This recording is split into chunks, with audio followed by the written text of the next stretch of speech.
Actually, we escaped from Philippines. Like in the same day, we packed our like refugees, take a luggage, and catch a flight. Like I had a mini heart attack during this wedding. The hardest part was making the speech. Chang Xian Chang, Chang Tai Tai, Sheshiani Men. Have father stand up. Stand up. And doing something like this with the hand and shouting, 不是. Probably he don't want me to marry his daughter. Hello everyone, Emre is here and today I'm with another video. I have a guest from Israel. You would ask why he ended up in Taiwan. Well, he was seduced by Taiwanese lady and instead of being engineer like he was taught to, now he is a chef in Taiwan, yet happy chef. So everybody, let's say hello to Dan. Hey, I'm Eddie. Hey. So yeah, nice having you here. Thank you very much for having me here. So how did you end up in Taiwan? So it all started with a poker game. Actually. That sounds like a good story. It's kind of, with seducing after, but poker game. I did not lose in this poker game, but I met few people that were having like a chat about an operation they have in China, some issues they have, and I had like overheard some expressions that I know from my engineering work back at the time. And I start to be involved in the conversation, and from a moment to another, like I told them, okay, it sounds interesting. Maybe I'm your man. A week after, already quit my job, and 1 month later, I was on a plane to Guangzhou, China. Okay, how good was your Chinese at the time? Ni hao. That's it. I've been traveling a little bit before, like in Southeast Asia. So I imagined maybe it will be similar, but totally no. It was a shock. It was a shock landing in Guangzhou, but eventually, like I got used to it. What was the scariest part of Guangzhou? The language. You cannot communicate. Like I cannot even like in the beginning to tell the taxi driver I want to go there. Nothing. So after a while in Guangzhou, I went to a coffee shop. Then I met my future wife. So did you talk to her? Okay, that's a good question. If she was here, I guess she would tell a different story, but I think we can interview her next time. It's okay. Now you got me. Now you make me in trouble. It's okay. So actually, like after a year in China, the company like unfortunately shut down. And I had to find my next challenge. I wanted to stay in China.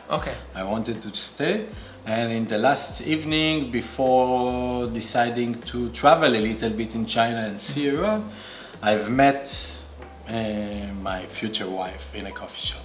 That's a good coincidence. It's a good coincidence. Eventually I stayed in China for 1 more year. And then came another opportunity for me to move to Philippines.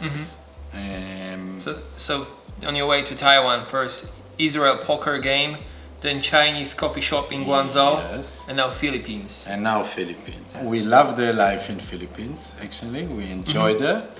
And then came COVID-19, came to play. And my wife was like in a stage of pregnancy that we planned to deliver in Taiwan anyway, but we decided to move it a little bit earlier. Actually, we escaped from Philippines. Like in the same day, we packed our like refugees, left everything in the apartment. We rented an apartment, everything in the apartment. We just take a luggage and catch a flight like this. From Philippines to Taiwan with 1 suitcase. Yes. Wow, all your life there. All our That's life. That's nothing related to poker games and you lost money or you messed up with gangsters.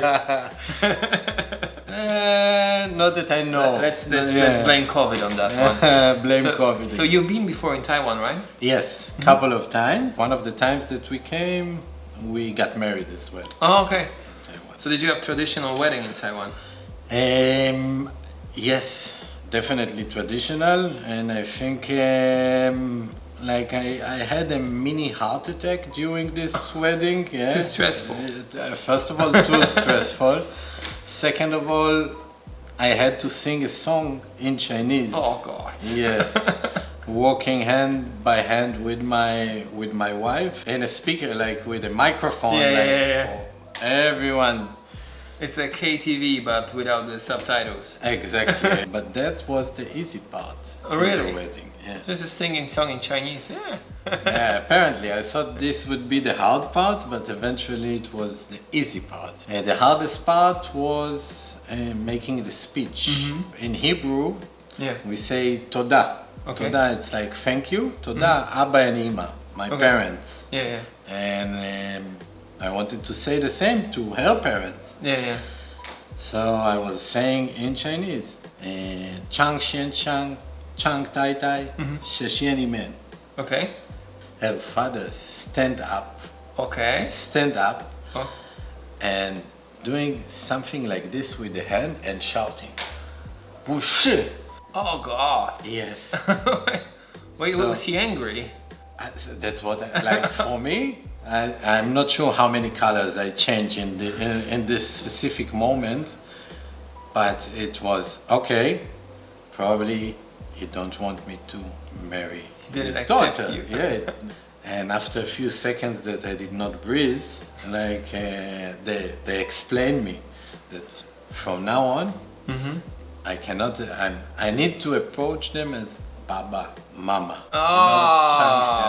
Not Chang Tai Tai. Yeah. So it's not like the It's not. So, You still had a wedding was Yeah. going on. You just have to change. Yeah. That's pretty cute actually. Yeah. So did you have any cultural differences like when you come to Taiwan? Cultural differences, a lot. Yes, definitely. Like again, as we talked about the body language but it's also like the way of showing love. It's very different than what I know. For me, like I see my parents, I hug them, I kiss them. It took me some time to understand, like here, less doing it, it doesn't mean anything. Yeah. It means like showing their love in different ways. Yeah. They are very happy, you can see in their face, you can see in their actions. Eating as well, like the dinners in Taiwan, in their house, of course, like something that now I know what I should not do. Okay. Yeah. I should not say that I love something specifically. Oh no, you're gonna get in trouble. It's like if you like this kind of apple, like next day the truck gonna arrive full of those apples to your house. Absolutely. Absolutely, like that's what happened with the shrimps that her mom cooked. I loved it. Yeah. But since then, every time I'm coming for dinner or lunch, It's the same shrimp. there's a bowl of shrimps and no one allowed to touch it except me. So you were engineer for most of your life and then you come to Taiwan, there was a sudden change, right? Yep, yes. Like So because of this lady who seduced you in a coffee shop, this you have to lady, quit your job in the end. Eventually, yes. Like we came here, my wife had delivered our baby boy, the first baby. So how do you like the Taiwanese tradition with the babies? Ooh, that's a good question. Costs lots of money, I guess. Yes, it is pretty expensive experience. I think it's something that like after learning about it a little bit, it's important. Yeah. It's important for the it's an effort for for the mom. Yeah, of course. Giving birth in Israel, like my friends that the mothers that delivers 2-3 days in the hospital. Not even. And then go back to the business as usual. So here it's much different. It's we've been my wife has been, and I joined her for 30 days in mother care. 30 days. 30 days. That's like you could buy a car for them. You could have 3 scooters. Absolutely. 3 scooters with registration license, including everything. Yes. do women in Israel also don't wash their hair for like 1 month? 1 month of not washing hair, like I've never heard about it. I've never heard about it, and like it was okay. You want to do it, you do it. Like I'm not going to. Just maybe I will sleep on the floor or something. Like, but. Yeah. But, like like a lot of special food, like in the mother care, like I don't know, I think like there were like 15 or 12 meals a day, like every few minutes, like another meal, and it's like a never-ending wedding. Yeah. Never-ending wedding.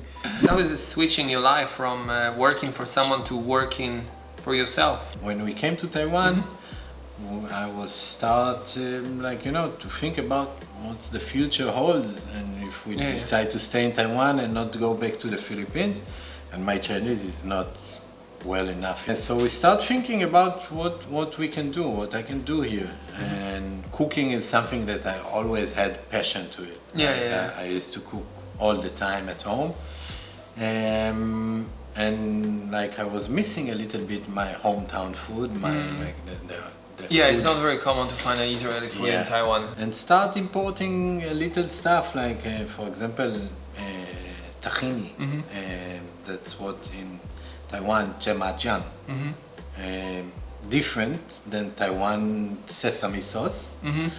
But so I start importing and start cooking for myself, for my wife, and start giving to her family. They said, okay. Why wouldn't you do with it something here if you could not find an Israeli restaurant? Yeah. And then from a joke or an idea, it came to a reality pretty fast. So people are making, you should make a restaurant. Okay, I'll make it. We did not think about that much, we thought about it, but eventually decided to go with it.